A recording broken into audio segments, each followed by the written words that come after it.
The main priority going out to Australia was to retain the Ashes. And I think the fact we did that, but also the style in which we did it, speaks volumes for the players who went out there and performed under real pressure. So, I think we're all exceptionally proud of what we've done. And we're now turning our attention towards the World Cup, which is, again, something we're very motivated by and very excited by as well.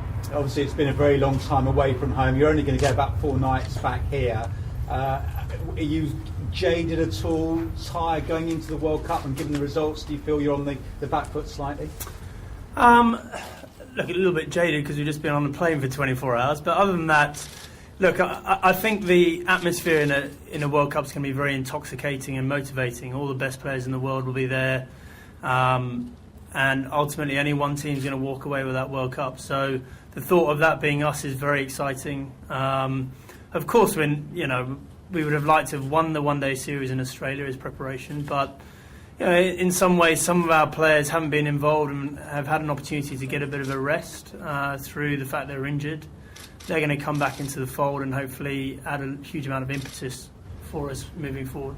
Andrew, the Ashes really did engage people here. I mean, there was a huge field of fact when England won the Ashes. The one-day series that followed, I think it's fair to say, did not engage people in the same way. Therefore, do you think the Ashes really has much relevance now and looking ahead to the World Cup in just a few days' time?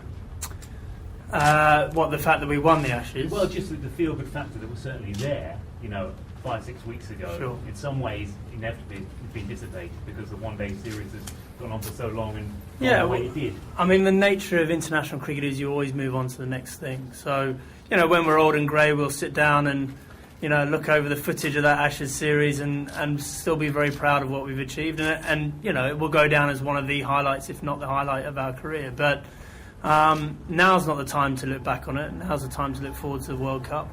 And if we were to complete the double of an Ashes win and a World Cup win in the space of 6 months, then that certainly will be the highlight of all our careers. And the fact is that you come back to this country with question marks over a number of players in terms of injuries. I mean, could you just update us on that at all? And what are the real serious concerns in your mind? Which players? Well, we've got good news on most of our players. The guys that came back early are progressing well.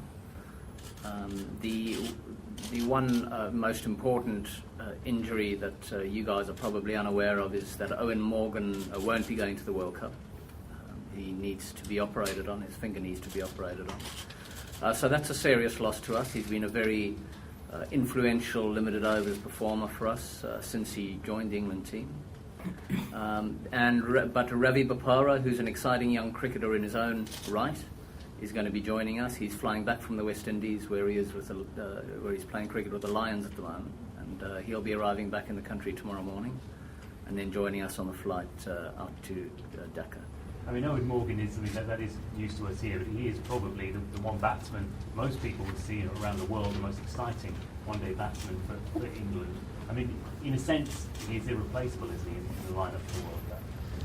Well, no one's irreplaceable, and as I say, Ravi Bopara is a very talented and exciting player. He'll also bring a little bit of medium pace bowling that'll help out the captain in those middle overs in the subcontinent.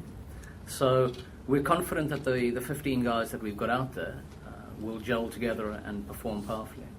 Andrew, you know Owen very well and seen his development.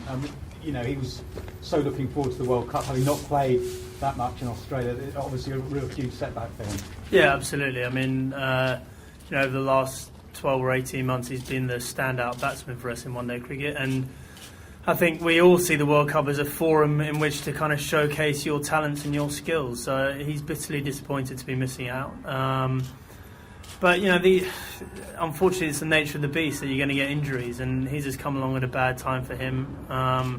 Thankfully, he's a young bloke who's still going to have plenty more opportunities ahead of him. And for the time being, we're going to have to make do without him. That's something that we're prepared for, and I'm sure we'll be able to do.